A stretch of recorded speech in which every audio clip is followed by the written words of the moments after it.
नमस्कार दोस्तों। आज मैं आपको सुनाने जा रही हूँ क्या कारण था जो बेटा अपनी माँ के अंतिम संस्कार में नहीं पहुँचा। रहस्य जानकर सभी लोगों के पैरों तले जमीन निकल गई। अरे, तू तो आ गया बेटा, लेकिन तेरे पापा जी कहाँ रह गए? रोज तो तुम जाते साथ में हो, लेकिन तेरे पापा पहले आ जाते थे और तू बाद में आता था। लेकिन आज तेरे पापा ऐसे कहाँ रुक गए? या उन्हें ऐसा क्या जरूरी काम आ गया जो अभी तक नहीं आए? बेटा, मेरा मन बहुत घबरा रहा है। आखिर तेरे पापा अभी तक क्यों नहीं आए? कहती हुई सरला जी निढाल सी हो गई। तभी उन्हें ढाढ़स बंधाते हुए उनका बेटा अमित बोला, माँ, आप चिंता मत कीजिए, पापा आते ही होंगे। लेकिन वह भी मन ही मन में आशंकित हो रहा था कि आखिर पापा को इतनी देर कहाँ हो गई, क्योंकि अमित के पापा सरकारी नौकरी करते थे। इस लिहाज से उनकी छुट्टी लगभग 5 या 5:30 बजे तक हो ही जाती थी और घर पहुंचती तक उन्हें लगभग 6 बज जाते थे। लेकिन आज तो पूरे 8 बज गए थे, लेकिन अमित के पापा हरीश जी घर नहीं पहुंचे थे। अमित ने अपनी माँ को समझाकर अपने साथ खाना खिला दिया और अपने दोस्त सतीश को फोन लगाया कि पापा अभी तक घर नहीं पहुंचे हैं, इसलिए उन्हें ढूंढने जाना है। इसलिए वह जल्दी से जल्दी उनके घर पहुंची। सतीश ने भी जल्दी से खाना खाया और अमित के घर जाने के लिए निकल गया। वह गाड़ी चलाते हुए इधर उधर देखता हुआ जा रहा था कि कहीं शायद सतीश के पापा रास्ते में दिखाई दे जाएं। लेकिन ये क्या, सतीश अभी कुछ ही दूरी पर पहुंचा था कि उसे कोई आदमी सड़क के किनारे पड़ा हुआ दिखाई दिया। सतीश ने अपनी गाड़ी रोकी और दौड़कर उसके पास गया। उसने अपने मोबाइल की टॉर्च की लाइट से उनका चेहरा देखा तो वह तो वही थर-थर कांपने लगा। उसने तुरंत अमित को फोन लगाया और सारी बात बताई कि उसके पापा सड़क के किनारे पड़े हुए हैं, सिर से बहुत सारा खून बह रहा है।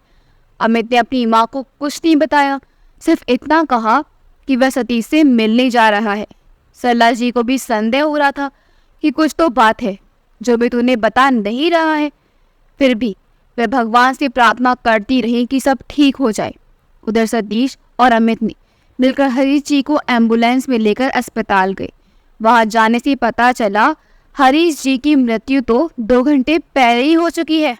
अमित का तो रो रो कर बुरा हाल था। उसे समझ में नहीं आ रहा था कि वैसा दुखद समाचार अपनी माँ को कैसे देगा। उसने सतीश को अपनी माँ को घर में संभालने के लिए कहा और स्वयं अपने पिता को एम्बुलेंस में लेकर अपने घर गया। जैसे उसकी माँ ने अपने पति को मृत्यु शैया पर लेटा हुआ देखा, वह तो उसी समय बेहोश हो गई। सतीश ने अपने एक डॉक्टर दोस्त को पहले से ही बुला लिया था। उसने तुरंत सरला जी को इलाज का शुरू कर दिया। अमित ने अपने पड़ोसियों को अपने पिता के बारे में बताया। रात भर सभी लोग जागते रहे और सुबह होते ही सब रिश्तेदार आ गए। हरीश जी ने अपने जीते जी एक काम बहुत अच्छा किया था कि अपनी बड़ी बेटी काव्या की शादी बहुत ही धूमधाम के साथ शहर के एक प्रतिष्ठित और जाने माने व्यापारी जगत सिंह जी के बेटे रमेश के साथ करवा दी थी। अपने पिता का दुखद समाचार सुनकर काव्या भी वहां पहुंच गई। अपनी माँ के साथ उसका भी रो रो कर बुरा हाल था, लेकिन होने को कौन टाल सकता है और सामाजिक रीति रिवाज तो करना ही था। इसलिए हरीश जी का भी अंतिम संस्कार कर दिया गया और 13 दिनों के बाद 13वीं का कार्यक्रम भी हो गया।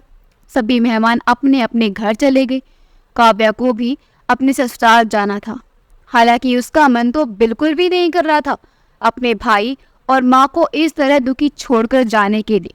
लेकिन अमित ने उसे समझाया, उसे भी अपने परिवार की तरफ ध्यान देना चाहिए, क्योंकि जिसने जन्म लिया है एक दिन तो जाएगा ही। और अमित ने काव्या को विश्वास दिलाया कि वह अपनी माँ का अपनी जान से भी ज्यादा ध्यान रखेगा।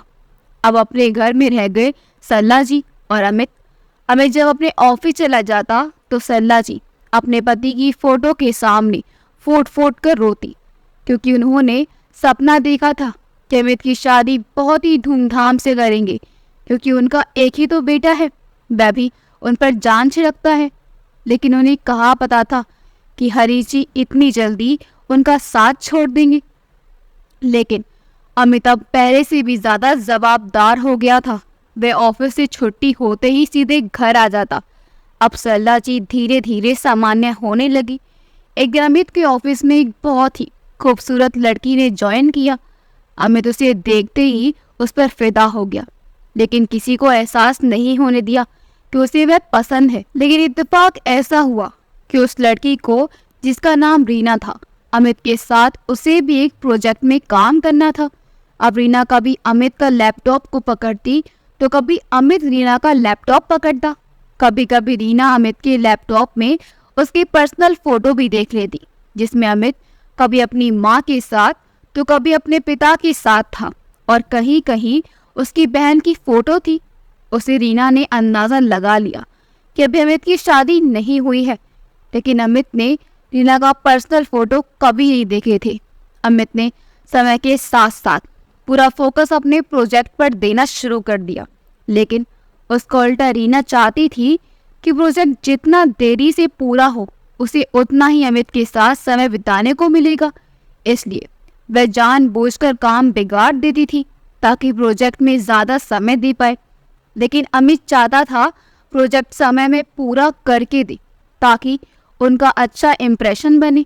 लेकिन रीना तो अपनी ही दुनिया में खो गई थी। एक दिन अमित ने दिन भर बैठकर उस प्रोजेक्ट को पूरा किया और रीना से कहा कि उसे बॉस को फॉरवर्ड कर दे, लेकिन उसने लापरवाही के साथ हाँ तो कह दिया, लेकिन किया ही नहीं। अमित ने जब बॉस को उस प्रोजेक्ट के बारे में पूछा तो उसके बॉस ने उस पर भड़कते हुए कहा, क्या अमित, तुम मुझे अपना दोस्त समझ रहे हो क्या, जो मेरे साथ मजाक कर रहे हो? अमित बोला, सर, मैं तो प्रोजेक्ट पूरी रेडी करके रीना को आपको फॉरवर्ड करने के लिए कह दिया था। बॉस बोले, अच्छा, तो तुम अब मुझे से भी बड़े बॉस बन गए हो, जो दूसरे को ऑर्डर फरमाते रहते हो। जब प्रोजेक्ट रेडी हो चुका था तो तुमने क्यों फॉरवर्ड नहीं किया अमित? उस समय तो अपने बॉस से जवान लड़ाना उचित नहीं समझा, लेकिन रीना पर भड़कते हुए बोला, रीना, आखिर तुम चाहती क्या हो? उसने अमित की बातें भी पूरी नहीं होने दी और कह दिया, तुम्हें? अमित उसकी बात सुनकर एकदम आश्चर्यचकित रह गया। वह उसे एक टक बिना पलक झपकते देखता ही रह गया। उसने कहा, रीना, मैं प्रोजेक्ट वाली बात कह रहा हूँ। मैंने जब तुम्हें कहा था कि इसे फॉरवर्ड कर दो तो क्यों नहीं किया? रीना बोली, ठीक है, अभी तुरंत कर देती हूँ। और उसने उसी समय फॉरवर्ड कर दिया। लेकिन अमित उस दिन रीना के ऊपर बहुत गुस्सा हुआ, क्योंकि उसकी लापरवाही के कारण उसे बॉस की डांट सुननी पड़ी। उसी दिन रीना ने मन में ठान लिया था कि वह शादी करेगी तो उसी से। उसने मौका देखकर एक दिन अमित से पूछ ही लिया कि शादी के बारे में उसका क्या विचार है। तो उसने कह दिया, मेरी माँ जिसे शादी करने के लिए कह देंगी बस उसी से कर लूँगा। अमित की बात सुनकर रीना बोली, और तुम्हारी चॉइस कुछ मैटर नहीं करती क्या? अमित मुस्कुराकर बोला, मेरी कोई चॉइस ही नहीं है। अमित की बात सुनकर रीना को बहुत बुरा लगा। उसे लग रहा था कि वह भी उसे पसंद करता है, लेकिन शायद कह नहीं पा रहा है। ऐसा सोचकर रीना ने ही पहल कर दी, लेकिन यहाँ तो पासा ही उल्टा पड़ गया। रीना को अपने आप में शर्मिंदगी महसूस होने लगी थी, लेकिन जब उसने बात सामने रखी थी तो आगे तो बढ़ना ही पड़ेगा। ऐसा सोचकर उसने सोचा, क्यों ना अमित की माँ से मिला जाए। उसने मौका पाकर एक दिन अमित से कहा, अमित, क्या तुम मुझे अपनी माँ से नहीं मिलवाओगे? अमित भी चाहता था कि रीना उसकी माँ से मिले, इसलिए उसने अपनी माँ से मिलवाने के लिए ले गया। सरला जी ने जब रीना को देखा तो वह भी खुश हो गई, क्योंकि रीना सरला जी के साथ ऐसे घुल मिल गई जैसे उनकी अपनी बेटी हो।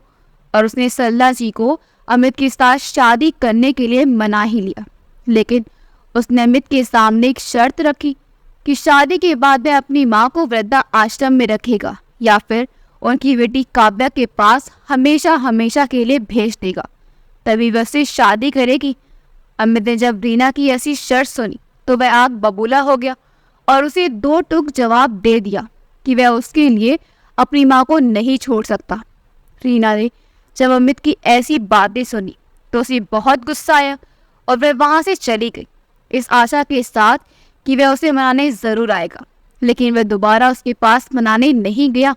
तब रीना ने तिकड़म लगाई और एक दिन जब अमित ऑफिस के काम से 4 दिनों के लिए दूसरे शहर गया हुआ था, तब रीना ने अमित के घर में अपना डेरा डाल दिया और उसकी माँ को ये कह दिया कि उसके मम्मी पापा उसके मामा की बेटी की शादी में गए हुए हैं, इसलिए वे अपने घर में अकेली नहीं रह सकती। सल्ला जी ठहरी दया की मूरत, उन्होंने उसे तुरंत हाँ कह दिया। अब रीना सल्ला जी के साथ ऐसी बातें करती जैसे उसके मुंह से शब्द नहीं बल्कि शहद टपक रहा हो। वह सल्ला जी के पीछे जाती और पीठ की तरफ से उनके गले में दोनों हाथ डालकर ऐसे प्यार भरे शब्दों से मम्मी जी कहकर सारा काम करवाती। वह कहती, वाह मम्मी जी, आपके हाथों में तो जादू है, जादू। आप तो कमाल का खाना बनाती हैं। आपके बनाए खाने के सामने तो 5 स्टार होटल भी फेल है। मेरे ऑफिस के मेरे सारे दोस्तों मेरा टिफिन खाकर ऐसे चटकारे मारते हैं जैसे इससे पहले उन्होंने ऐसा खाना कभी खाया ही नहीं था। सच में मम्मी जी, आप जितनी अच्छी है ना, उतना ही अच्छा सारे काम भी करती हैं। कहाँ से लिए सब ट्रेनिंग?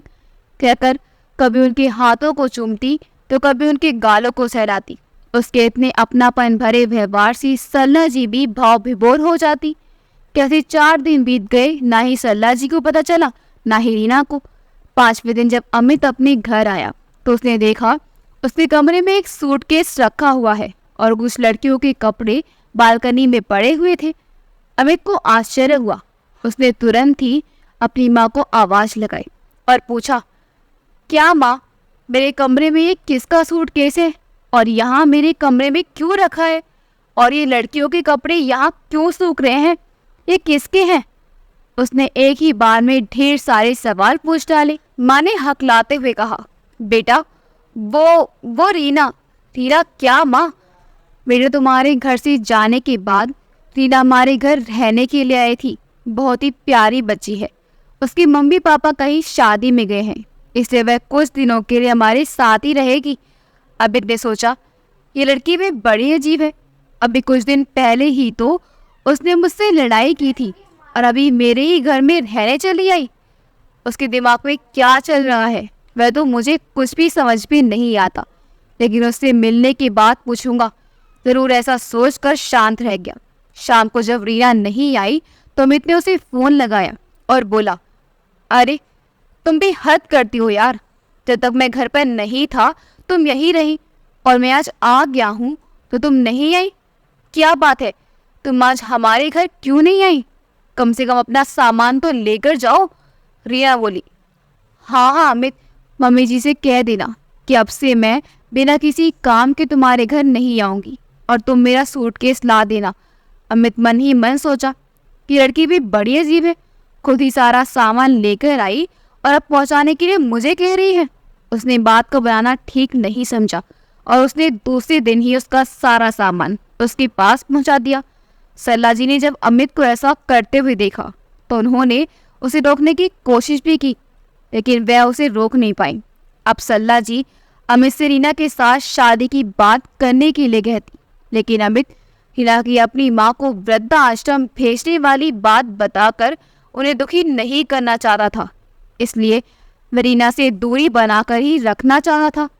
लेकिन एक दिन रीना ने अमित से स्वयं आकर माफ़ी मांगी और कहा कि वह उसके माँ के साथ रहने के लिए तैयार है, लेकिन वह शादी करेगी तो सिर्फ अमित से ही। अमित को लगा स्वयं समय के साथ साथ रीना को भी अपनी गलती का एहसास हो गया होगा, इसलिए उसने खुशी खुशी हाँ कह दी।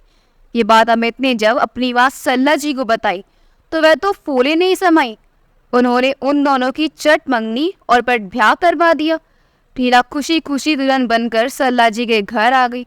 अब अमित और रीना दोनों ऑफिस जाते और सल्ला जी सुबह से लेकर शाम तक घर के काम करती और रीना जैसे ही शाम को ऑफिस से आती अपनी सासू माँ के गले लग जाती और कहती, मेरी मम्मी सारी दुनिया की मम्मी से ज़्यादा अच्छी है।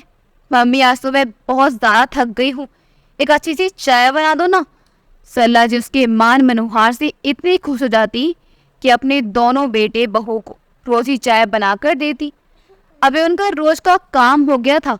जब तक सल्ला जी के हाथ पैर चलते थे रीना उनसे खुशी खुशी काम करवाती रही, लेकिन जैसे ही सल्ला जी की तबीयत में कभी ऊंच नीच होने लगती। रीना के तेवर भी बदलने लगते। अब तो वह उनसे चिड़ी चिड़ी सी रहने लगी, क्योंकि अब उनके इलाज करवाने के लिए उन्हें पैसे जो खर्च करने पड़ते थे। तभी एक दिन रीना ने सरला जी को बताया कि उनका बेटा अमित ऑफिस की तरफ से 8 दिनों के लिए विदेश गया है, क्योंकि उसे बॉस के साथ जाना था। इसलिए उसने अपनी पत्नी को फ़ोन करके बता दिया है और माँ का ख्याल रखने के लिए कह दिया है। सरला जी ने ये समाचार सुना कि उनका बेटा उनसे मिलने बिना ही उन्हें रीना के सहारे छोड़कर चला गया है, तो उन्हें बहुत बुरा लगा। लेकिन फिर ये सोचकर अपने आप को समझा लिया कि मेरा बेटा एक न एक दिन तो आएगा ही।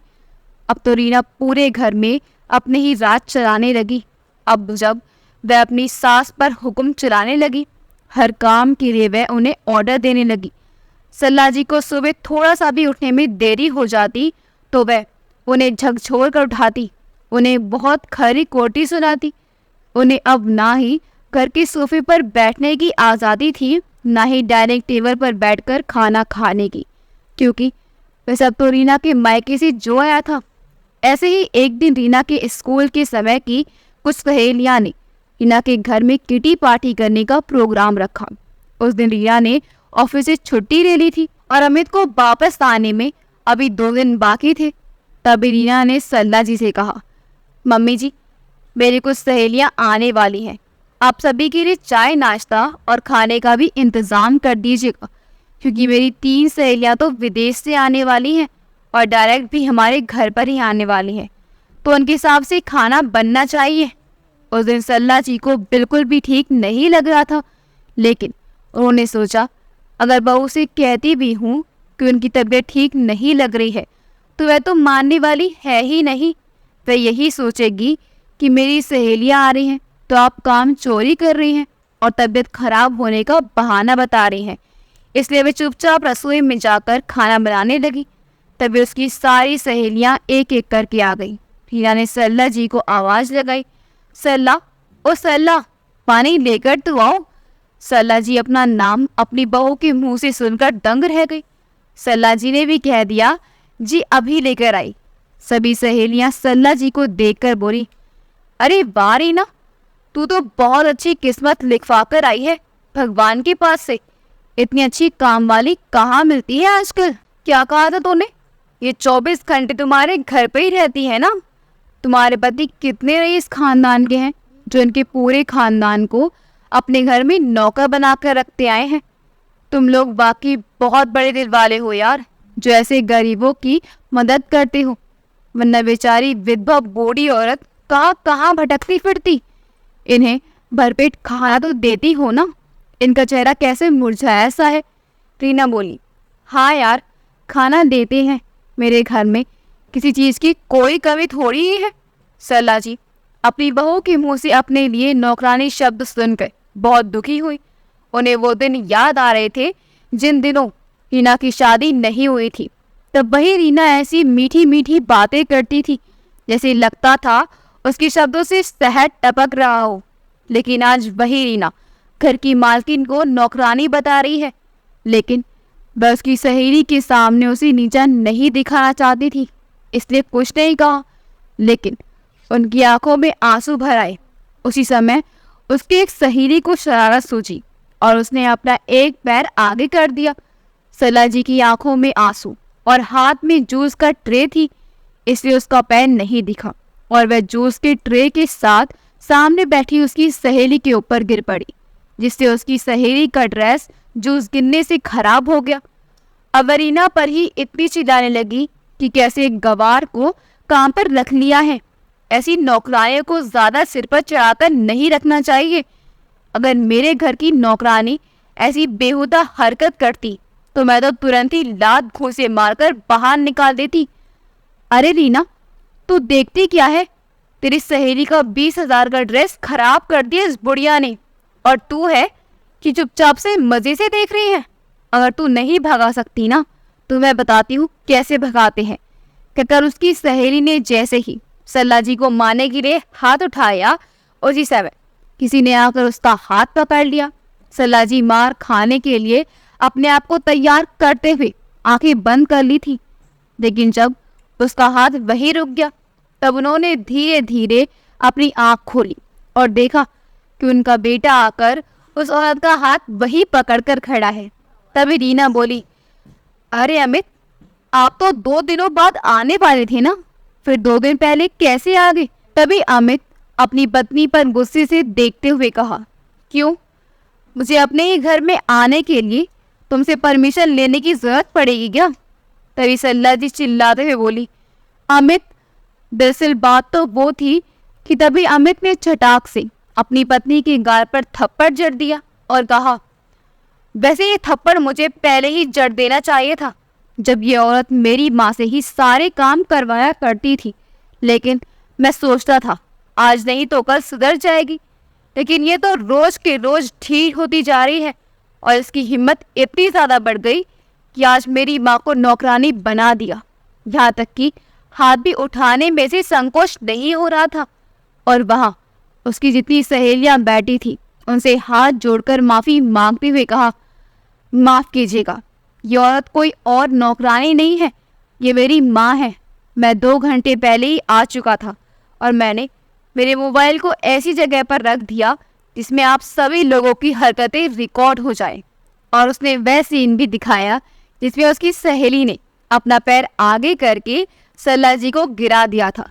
रीना की सभी सहेलियां शर्मिंदा होकर वहां से चुपचाप चली गई। तभी रीना अपने पति अमित से लड़ाई करने लगी कि इस गवार बुढ़िया के लिए तुमने मेरी इतनी मॉडर्न और स्मार्ट सहेलियों को अपमानित करके भगा दिया। अब तो मैं तभी वापस आऊंगी जब आप मेरी सभी सहेलियों से माफ़ी मांगेंगे। अमित बोला, मैंने उनके साथ कोई बदतमीजी नहीं की है, बल्कि वही लोग मेरी देवी सम्मान माँ को अपमानित करके उनका हंसी उड़ा रही थी। तुम्हें अपनी सहेलियों की गलती क्यों नहीं दिखती? मैंने तो तुम्हें प्रूफ भी दिखा दिया। तब रीना बोली, ज़रूर, इस बुढ़िया ने ही उस मोबाइल को मेरे खिलाफ सबूत इकट्ठा करने के लिए रखा होगा। तभी अमित बोला, अरे मूर्ख, मैं तुझे बता रहा हूँ कि मैंने रखा था, फिर भी तुम क्यों नहीं मानती? याद कर, जब तुम अपनी सारी सहेलियों को अपने घर में ले गई थी फ्रेश होने के लिए, उसी समय मैंने तुम्हारे मुंह से मेरी माँ का नाम सुना। मैं समझ गया रीना मेरे नहीं रहने का पूरा फ़ायदा उठा रही है और ये बिना सबूत के तो मानने वाली भी नहीं है। इसलिए उसी समय अपना दिमाग लगाया और अपना मोबाइल ऐसी जगह में रख दिया जहाँ से एक एक चीज़ रिकॉर्ड हो सके, और मैंने उसमें सफलता भी पाई। अगर मैं तुम्हें बताकर आता तो शायद मेरी माँ परलोक सिधार जाती, फिर भी मुझे सच्चाई पता नहीं चल पाती। लेकिन अब मैं और मेरी माँ, हम एक दूसरे के लिए काफ़ी हैं। अगर तुम अपने मायके जाना चाहती हो या अपने उन बिगड़ैल सहेलियों के पास जाना चाहती हो तो तुम खुशी खुशी अपनी मर्जी से जा सकती हो, उसमें मैं कुछ नहीं कर सकता। मैंने हमारी शादी से पहले भी कहा था और आज भी कह रहा हूँ, मुझे ऐसी औरत की कोई आवश्यकता नहीं है जो मेरी माँ की इज्जत ना कर सके। रीना तो शादी के पहले जो अपनी माँ के लिए अमित ने उसे कोई महत्व नहीं दिया था, उसका बदला लेने के लिए आई थी, लेकिन इसका तो पासा ही उल्टा पड़ गया और उसे ही अपमानित होकर घर से जाना पड़ रहा था। वह जाते जाते एक बार फिर बोली, अमित, एक बार फिर से सोच लो, मेरी सहेलियों से माफ़ी मांगोगे या अपनी माँ के साथ सड़े रहोगे इस खंडर नुमा घर में? अमित गुस्से से बड़ी बड़ी आंखें निकालते हुए बोला, मैंने पहले भी कहा है और आज भी कह रहा हूँ, मेरी माँ से बढ़कर इस दुनिया में मेरे लिए कुछ भी नहीं है। तुम जाना चाहती हो तो अभी की अभी जा सकती हो। तुम्हारे आने से पहले भी हम दोनों माँ बेटा एक दूसरे के लिए काफ़ी थे और आज भी काफ़ी हैं, और आगे भी एक दूसरे का सहारा पाकर अपनी ज़िंदगी खुश होकर जी सकते हैं। रीना को अमित की एक बातें तीर के समान चुभ रही थी। उसने अपना सारा सामान पैक किया और चली गई मायके में।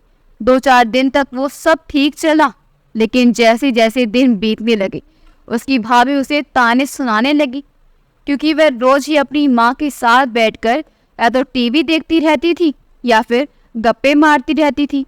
क्योंकि उसकी लापरवाही के कारण उसके बॉस ने भी उसे ऑफिस से निकाल दिया था। लेकिन रीना को अपने पिता के धन का बहुत घमंड था, लेकिन एक दिन हार्ट अटैक आ जाने के कारण उसके पिता भी परलोक सिधार गए। जब से उसके पिता स्वर्ग सिधारे तब से उसके भाई ने अपने पिता के कारोबार को अपने हाथों में ले लिया। अब जब भी उसकी माँ या रीना को किसी भी चीज की जरूरत होती तो वो लोग कम से कम 10 बार बोलते, तब कहीं वह सामान या तो उसका भाई लाकर देता है या कभी उसकी भाभी लाकर देती, और अगर लाकर देते भी तो 10 ताने भी मारते।